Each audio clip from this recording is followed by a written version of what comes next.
Now you are here to talk with us about this event taking place this weekend. There's actually a portion of it happening today for the business insiders of the cannabis community, but tomorrow there's this Correct. amazing open to the public. I'm trying to make it there after some of the conference things I got to do in the morning. Talk to us Yeah. about the On the Revel Cannabis Festival. Awesome. Awesome. Well, listen, I mean, we are live. The show opens at noon, and I am upstairs. You probably can hear a lot of stuff going on downstairs as our exhibitors put the finishing touches on their booths and setups, and we get ready to welcome over 400 licensed retailers who are trying to get these stores open and operational. So, On the Revel is really a platform of experiences and content that aims to democratize legal cannabis market information. I'm a human rights lawyer by trade. I'm neither a cannabis operator or an event producer, but somehow I find myself here. When I was working in the governor's office and working on drafting and negotiating the cannabis law, one of the important things for me to find was a community of legacy operators, early entrepreneurs, those people around 2016, 2017 who had the vision and said like, hey, this is coming. And while the government and folks are going to try to do their job in creating a framework that opens the door as much as possible in hypercapitalism in 2025, right? As much Right. as possible, create the framework and the guardrails so that folks who are most impacted by the war on drugs can have a shot in the market. There's also the need for the ground to be fertilized for those people. Let's start to introduce them to legal market operators in California, in Washington, and Oregon that had some experience of what it was like to go from legacy to legal.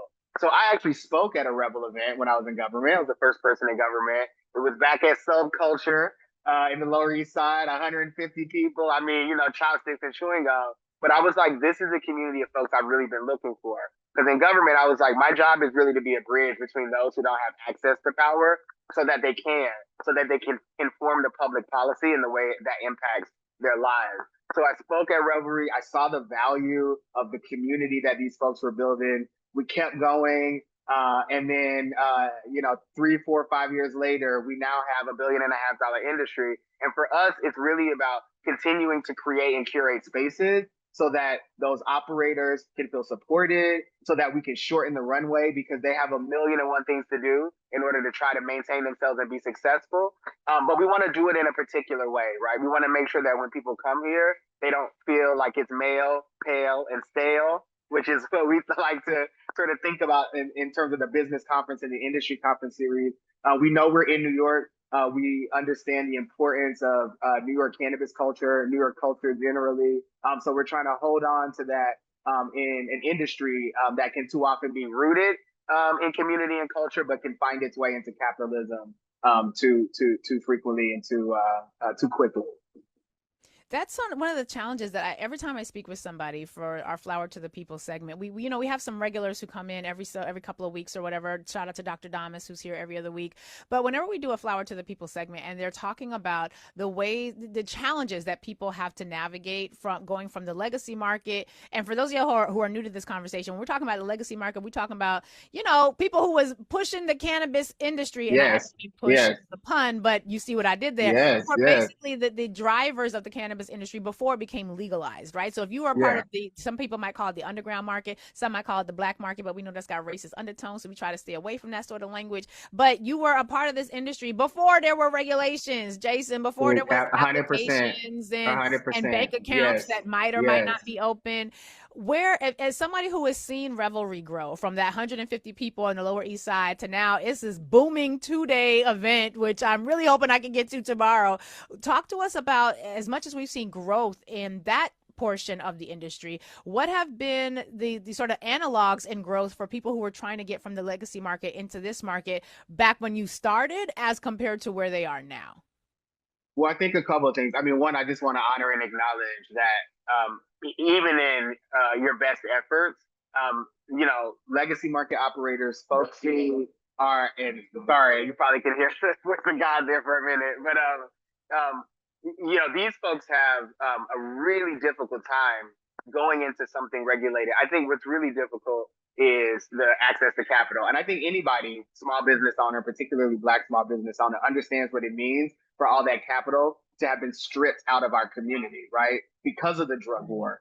And so I think what we find with a lot of those folks is I think there's a portion of them that are like, you know what? My money's looking good over here. My distribution channel's looking good over here. I'm not interrupting my baby's college fund. I'm not interrupting being able to pay my mortgage. And to those people, we say good, because in reality, there's going to still be a robust, unregulated market, whatever you want to call it, right? We understand that it can sit alongside. I think there's a lot of reason for us to introduce new folks to cannabis through the legal market, for example. There's a lot that can be done there. But the folks who do come over, a lot of those folks are like, look, I grow. You know, I got some fire genetics. I've been up and down and all around. You need my stuff on your shelves. And so we found those people to be really good candidates for like a micro business license or co-op license, so that the barriers to entry are lower. And we can kind of like help you identify where in the marketplace, whether you are looking at wholesale or whether you're like, nah, I really want to get into the retail game, how to actually leverage the variety of license types. And I think that's a good thing we have in New York. I think almost 22, so that you can find the one that's right for you, that you can make the investment that makes sense for you, and then see the return. The other thing is the brand license. We tell a lot of people like, Coca-Cola didn't make its money by making the beverage. It made its money by building the brand. And we know that a lot of people here in New York, a lot of interest. We build incredible brands here, and so one of the things that we tell people to do is if you don't really like care that much about getting your hands dirty, like, no pun intended, right? If that's not really your game, if what you really want to do is take advantage of the market by creating a brand, there's a great opportunity for you to get a brand license and then let somebody else do all the work. Because I'm going to tell you something that the legacy growers and stuff don't want me to say, but in a lot of ways, weed is weed is weed is weed is weed, right? Once you get a certain standard of product, right, the consumer's like, I'm not going to get like this genetics versus that genetics. They're like, I'm going to get Lurie's weed, or I'm going to get Jason's weed, right? And it's the brand that they go to. I like the sound of that. Flower. I'm sorry. I just need to sit for a minute. LDF flower. Oh, I like the sound of that.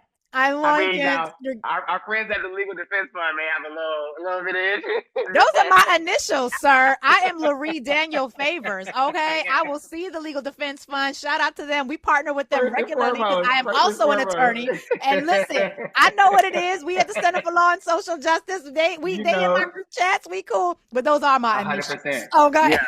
Yeah. And I'm glad you mentioned, the Center for Law and Social Justice at Medgar Evers, because I do want to shout out Medgar Evers as an institution. Medgar Evers was one of the first institutions in the state. Shout out to Vickiana Reyes and Legacy Corps and the folks in the cannabis education program. Yeah, they're actually setting up a wonderful exhibition highlighting all of the nonprofits and education services that are available to the industry. It's going to be a dope little setup, so I hope you can come out and see that. But one of the first schools to offer cannabis education program, and we all know that, Medgar Evers, as an institution of higher learning, as an HBCU, is always thinking about ways in which it opens its doors to community to figure out how we get people trained and educated.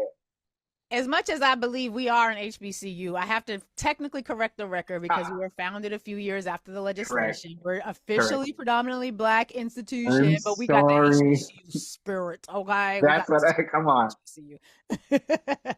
But the people understand. Oh, man. Make sure it's clear. So if I am somebody who is thinking about possibly delving into the industry, or I'm just, somebody who's a casual user, or I'm in the legacy market and I want to check out my competition and see, what's happening, should I be going today, or is today more for established industry players? Should I be thinking more about going tomorrow? Let us know for which audience is each day designed for, because I want to make sure we're directing people in the right spaces. Yeah, absolutely. So today, starting at noon, our show opens. It is an industry trade show. So today, we say it's for the industry and folks who are adjacent to the industry. It is, as you can imagine, a sea of tables where manufacturers and processors that have in-use products are here. They're really interested in meeting retail buyers so that they can make deals and get on the shelves. But it's also we also invite folks who are interested. We call them sort of can industry curious, right? To really see what it looks like in scale, and to meet folks who can really help them on their journey. Look, this is capitalism. There's competition, but we love to say collaboration over competition because there's enough out here for everybody to eat. And so we encourage folks who are looking for a tribe of folks who are like, I'm a retailer. I don't know where to start. I'm having these kind of problems. Where do y'all get y'all's security services from? You know, that kind of stuff. Right. So there's some value in just being in the energy and ecosystem. Tomorrow, we switch to a consumer festival. The all the exhibitors, excuse me, will sort of shift their focus a bit and think about how do I reach the end consumer. Lots of giveaways and really brand building and development. We have a full stage program outside. I will be your wonderful host. We have some consumer education panels in the morning. And then we have some keynote speakers. I'm going to interview Scotty Beam. And then Chef Nikki Stewart's going to interview Black Thought from the Roots. And then we have a wonderful closeout of the program with two DJs, Angel and Dren and Dos Flacos from the Bronx. And then Phony People. And then Duran Bernard is going to be our headliner. Wow. Tomorrow is the day to get here. Smorgasbord is going to do the food. We're going to have on-site delivery fulfillment from Alto Cannabis, one of the dispensaries in Lower Manhattan. So it's just a great vibe out day where you can still meet the folks in the industry, find your people, enjoy, celebrate the culture, the commerce, and the community, and be in some good late summer New York City energy in the shadow of the Manhattan Bridge, right in downtown Manhattan at Pier 36. Hold on, I'm finna make this a date night. Let me tell my husband we got something to do. We gonna have to be there tomorrow. We got I got this thing happening in the morning that I'm not gonna be able to get out of, but it starts from tomorrow is from you said today you start at 12. How late do you go today for the industry? Today we go to 7. So our show floor is open till 7. We'll have a happy hour here from 5 to 7 as well, and then tomorrow doors open at noon. Stage program starts at 12:30, and we close out by 8. See, now I'm gonna have to get baby girl from dance classes, make sure she's with grandma, and then me and B, we finna be there. I'm just praying my college freshman is not also there. You got age limits on this thing? Am I gonna 20? Very important, right? I think one of the things that folks really are concerned about, especially in our community, some of the elder folks are like, well, what about the kids? And it's important, right? And so this is a 21 and up, 21 and up okay, event. 21 and up event. And I think, you know, as I really talk about like, you know, why we advocate strongly for the legal market, I think part of that too is that we understand, you know, just like with alcohol, that, you know, if you tell somebody completely prohibited, if you don't give them the education, they're going to run right to it. But we think that, you know, that age requirement is very important. It's set in the law. We follow it here. And we think that by doing that, what we're doing is arming the adults in these kids' lives to make sure that they have real, honest information so that when they do get to that point, they can make good choices, you know, with their family. That's really important to us, even though we are a weed company at the end of the day. Yeah, no, I love it. I am excited about this because right now, one, you know, we have open conversations with our children, but our conversations are like when you're an adult, there's so many more things you can do and enjoy safely. I know not be doing adult things when you're 16, 17 years old. So just hold on. But you know how these kids are. I don't want to see, you know, they be sneaking around trying to do things. I'm just like, make sure my Brooklyn child don't end up.